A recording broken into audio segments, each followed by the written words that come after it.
وزیر اعلیٰ خیبر پختونخوا علیمن گنڈاپور نے کہا ہے کہ عوام اور فورسز نے امن کے لیے جانوں کے نذرانے پیش کیے۔ خیبر پختونخوا کے حالات غلط پالیسیز کی وجہ سے خراب ہوئے۔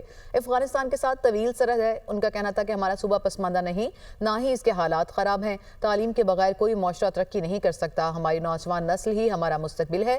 ہم نے ہار نہیں ماننا، مقابلہ کرنا ہے۔ علیمن گنڈاپور پشاور میں طلباء سے خطاب کر رہے تھے۔ اور یہ جو ہماری بارے میں کہا جاتا ہے کہ جی ہمارا صوبہ کوئی بیکورڈ ہے یا کوئی ہمارے صوبے کے حالات خراب ہیں، حالات ہمارے صوبے کے خراب ہیں ہماری غلط پالیسیوں کی وجہ سے، کیونکہ ہمارے ساتھ ایک بہت لمبا بارڈر ہے اور اس بہت لمبے بارڈر کے اوپر وہ اقدامات نہیں کیے گئے جو کرنے چاہیے تھے، اور اس کی وجہ سے جو لا اینڈ آرڈر کے مسائل بنے ہیں۔ تو میرے خیال میں ہمارا صوبہ جغرافیکلی ان حالات کا شکار ہوا، لیکن ہماری عوام نے اپنی قربانیاں دے کر اور مقابلہ کر کے پورے پاکستان میں امن قائم کرنے کے لیے اپنی جانوں کے نذرانے پیش کیے ہیں۔ عوام نے بھی، ہماری سیکیورٹی فورسز نے بھی۔